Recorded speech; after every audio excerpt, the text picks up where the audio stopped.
नमस्कार, मैं कीना आज आप सभी के समक्ष कक्षा 10th का चैप्टर नंबर 5 यह दंतुरित मुस्कान का सार लेकर आई हूँ।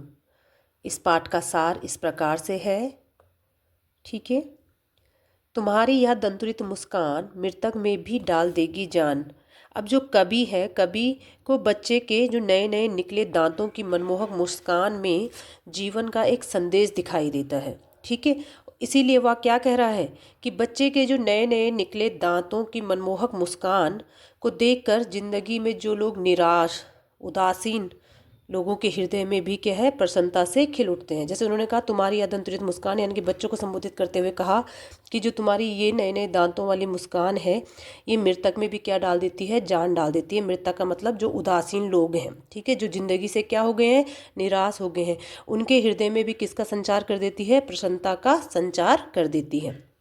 धूली धूसर तुम्हारे ये गात, यानी कि जो तुम्हारा ये शरीर है ये धूल से क्या हुआ है, सना हुआ है। तो सने हुए शरीर को देखकर कवि क्या कहता है, ऐसा लग रहा है मानो कमल का सुंदर फूल तालाब को छोड़कर कवि की झोपड़ी में खिल गया हो। छोड़कर तालाब मेरी झोपड़ी में खिल रहे जलजात, जलजात मतलब कमल की बात कर रहे हो, ठीक है। तो कमल कहाँ खिल गया है, कवि का कहने का अर्थ है कि उनकी झोपड़ी में क्या है, कमल खिल गया है, जो तुम्हारा ये धूल से सना हुआ शरीर है इसे देख करके।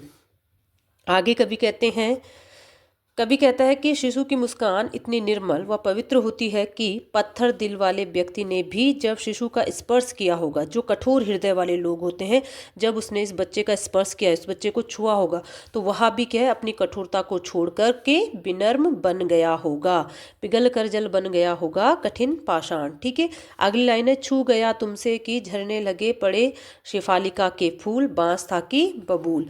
अब कवि क्या है, बच्चे की जो इतनी जादुई मुस्कान होती है उस मुस्कान के बारे में कहते हैं कि बच्चे का जो स्पर्श है वो इतना कोमल है कि जो बबूल और बांस का जो पेड़ होते हैं, कांटेदार और कठोर जो पेड़ होते हैं, उन पर भी क्या झड़ने लगे हैं, शेफालिका के फूल झड़ने लगे हैं, ठीक है। अर्थात कवि कहता है कि तुम्हारे स्पर्श से कठोर हृदय वाला भी सहृदय बन जाता है, ठीक है। अब ये किसका काव्यांश का भावार्थ था, पहले वाले का। दूसरे काव्यांश का सार इस प्रकार से है, तुम मुझे पाए नहीं पहचान, देखते ही रहोगे अनिमेष, थक गए हो आंख लूं मैं फिर। अब कवि क्या है, यहाँ पर देखिए अनिमेष शब्द आया है। अनिमेष का मतलब क्या होता है, बिना पलक झपकाए लगातार देखना। तो कवि क्या कह रहा है कि जब बच्चे की जो मनमोहक मुस्कान है ना, वो मुस्कान कवि को अपनी ओर आकर्षित कर रही है। जब बच्चा पहली बार किसी को देखता है, यानी कि कवि को जब उन्होंने पहली बार देखा, तो बच्चे क्या करते हैं, जो अजनबी होते हैं उन्हें क्या है, एकटक होकर के देखते रहते हैं, अपलक होकर के देखते रहते हैं, यानी कि बिना पलक झपकाए देखते रहते हैं। इसी कारण कवि बच्चे से कहता है कि तुम मुझे पहचान नहीं पाए हो, इसी कारण लगातार बिना पलक झपकाए अजनबियों की तरह मुझे क्या कर रहे हो, देख रहे हो, ठीक है। फिर उन्होंने कहा क्या हुआ यदि हो सके परिचित ना पहली बार, यदि तुम्हारी माँ ना माध्यम बनी होती आज, मैं ना सकता देख मैं ना पाता जान, तुम्हारी यह दंतुरित मुस्कान। अब कभी क्या कह रहे हैं, बच्चे से कहते हैं कि इस प्रकार लगातार देखते रहने से तुम क्या हो, तुम्हारी आंखें क्या कर जाएंगी, थक जाएंगी, इसलिए मैं तुम्हारी ओर से अपनी आंखें हटा लेता हूँ। जब हम बच्चे की ओर से अपनी आंखें हटा देते हैं तो बच्चा क्या करता है, फिर स्वयं ही देखना बंद कर देता हमें, ठीक है। यदि तुम मुझे पहली बार में ही पहचान सके तो कोई बात नहीं, ठीक है। अगर मैं तुम्हें पहली बार मिला हूं, अगर तुम मुझे नहीं भी पहचान सके तो उसमें क्या है, कोई बात नहीं है, कोई बड़ी बात नहीं है। यदि तुम्हारी माँ तुम्हारे और मेरे बीच माध्यम का काम ना करती तो तुम मुझे देखकर हंसते नहीं, और मैं तुम्हारे लिए तुम्हारे इन नए नए निकले दांतों वाली मुस्कान को देखने का सौभाग्य कभी प्राप्त नहीं कर पाता। यानी कि जो तुम्हारे नए नए दांत हैं, ठीक है, अगर हमारे बीच तुम्हारी माँ ना होती, तुम्हारी माँ हमारा माध्यम नहीं बनती जान पहचान का, तो मैं तुम्हारी इस दंतुरित मुस्कान को कभी नहीं देख पाता, ठीक है। अब देखिए तीसरा है, धन्य तुम, माँ भी तुम्हारी धन्य, चिर प्रवासी मैं इतर मैं अन्य। इस अतिथि से प्रिय तुम्हारा क्या रहा संपर्क, उंगलियां माँ की कराती रही मधुपर्क। देखते तुम इधर कनखी मार, और होती जबकि आंखें चार, तब तुम्हारी दंतुरित मुस्कान मुझे लगती बड़ी ही छविमान। अब देखिए, चिर का अर्थ क्या आया यहाँ पे, लंबे समय। प्रवासी शब्द आया है ना, प्रवासी मतलब विदेश में रहने वाला। इतर मतलब दूसरा, संपर्क मतलब संबंध, मधुपर्क का मतलब होता है शहद या घी, दही, जल से जो मिलाकर जो पंचामृत बनता है वो। ठीक है। कनखी मतलब तिरछी नज़रों से देखना, और छविमान मतलब सुंदर। ठीक है। अब इसका सार देखिए।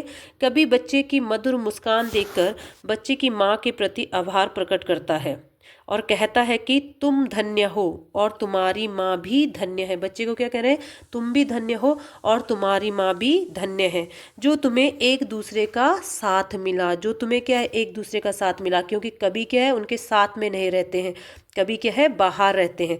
तो कभी इसलिए क्या कह रहे हैं कि तुम भी और तुम्हारी माँ भी धन्य है, जो तुम दोनों को एक दूसरे का साथ मिला है। ठीक है।